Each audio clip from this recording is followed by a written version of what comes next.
Bonjour à toutes et à tous, c'est Erel Bruce. On se retrouve pour une nouvelle édition d'Ilo Cuisine. Bien, aujourd'hui qu'est-ce que nous allons faire? Aujourd'hui nous allons faire des brownies. Voilà, et pour des brownies, nous avons besoin de bien les ingrédients parce que c'est important. Nous avons besoin, selon la recette en papier qui est juste là, de 200 g de chocolat, donc à peu près une tablette, de 200 g de sucre en poudre, qui se prend par ce verre doseur sublime, d'une cuillère à soupe de sucre glace, cuillère qui se trouve juste là, je ne peux pas trop vous montrer sinon je vais tout faire tomber, de 4 œufs frais que je n'ai pas sortis, pas encore du moins, parce que si je les sors maintenant, ils ne seront plus frais évidemment.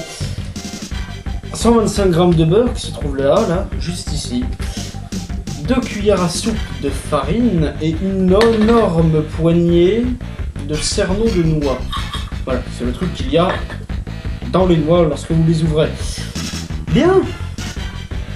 Et bien nous allons nous retrouver maintenant pour faire la recette.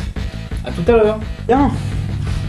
Donc, pour commencer, il vous faut mettre le chocolat et le beurre en petits morceaux dans une casserole. Il faut faire fondre tout ça au bain-marie tout en remuant. Le bain-marie c'est tout bête, c'est ce que vous voyez à l'instant, à savoir c'est de l'eau qui bouillonne et dans un récipient, dans une casserole, et vous mettez par-dessus, voilà, et par-dessus un truc comme ceci, et ça va chauffer. Ça va paraître très curieux comme technique, mais moi aussi ça m'a surpris, rassurez-vous. Bien, nous allons donc le faire dès maintenant. Voilà. Ce que j'appelle petit, moi, c'est tout un mystère scientifique, mais rassurez-vous. Rassurez-vous bien. Ce sera quand même très bon. De toute façon, il n'y aura ni caméraman dans cette émission, car il se trouve que ce dernier ne va pas bien. Voilà, il a un problème au niveau de sa jambe. Donc prions bien pour lui. On va laisser tout ça mijoter, je vais peut-être m'autoriser à...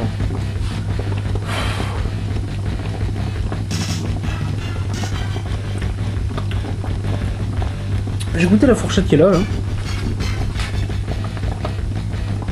Ça va. Déjà mis le four. Est-ce que tout a fondu à l'intérieur? Moi je pense qu'on est bon, donc on peut donc retirer la casserole. Oh putain, il m'a ébouillanté la saloperie. Pardon. Je suis pas très content de... Je me suis même de m'être fait alimenter par le monsieur. Et mélanger comme ceci.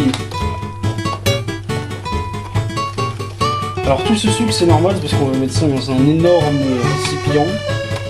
Or je ne possède pas ça chez moi, donc si ce n'est pas dans un seul et même récipient, rassurez-vous, ce sera dans plusieurs récipients. Je vais peut-être éteindre la plaque, on ne sait jamais.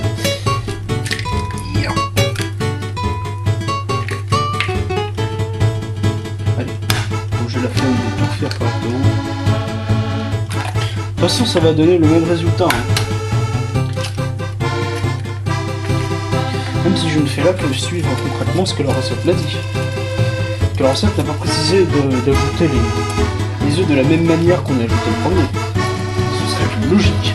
Moi, ce n'est pas ce que la recette m'a précisé. La recette m'a dit ajouter un œuf et puis mélangez-le aussitôt. Mais ils n'ont pas dit qu'il fallait faire pareil avec le reste des œufs. Et donc, moi là, je ne désobéis pas à la recette. Je suis exactement scrupuleusement ce qu'elle me demande de faire. Comment ça, c'est une excuse?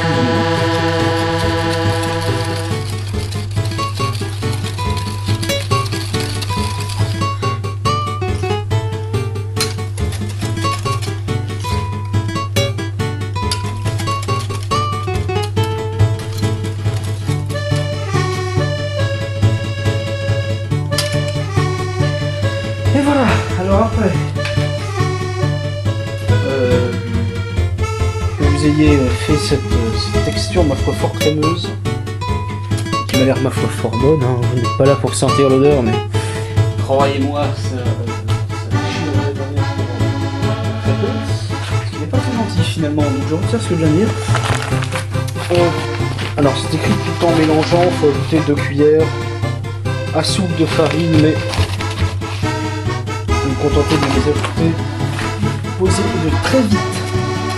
Si ce n'est peut-être trop vite, parce que comme vous voyez, le Garonne est en crue. Je vais donc me contenter de mélanger très vite.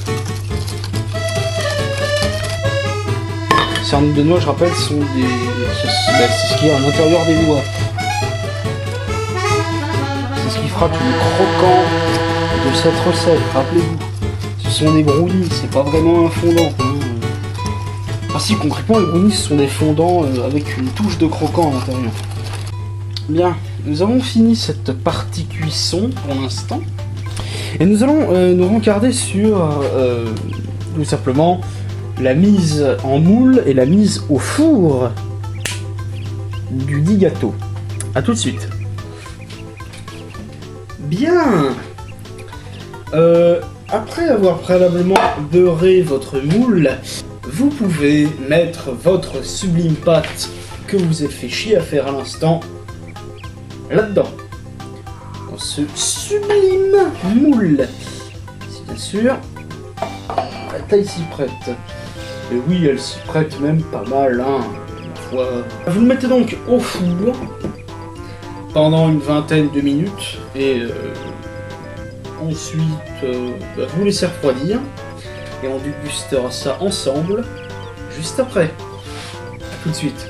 Bien, après avoir sorti du four votre sublime gâteau qui pour ma part s'est transformé en 4 quarts, mais ça c'est une autre histoire, et que vous l'avez fait refroidir à peu près 10 minutes, on peut donc entamer ensemble la dégustation, et ça c'est bien. Donc je vais goûter sous vos yeux ébahis. Merde. Une part. Voilà. Et je vais vous dire ce que j'en pense, allons-y.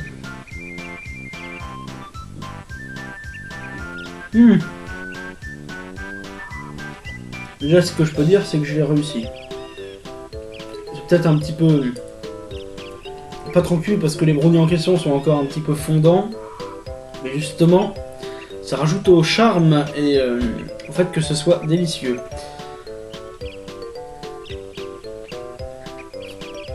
Ouais, en effet, c'est très bon. Bien. Eh bien, je vais vous laisser. C'est un îlot cuisine. Espérons que notre ami caméraman se soit rétabli d'ici là et qu'il soit là pour la prochaine. Salut à vous.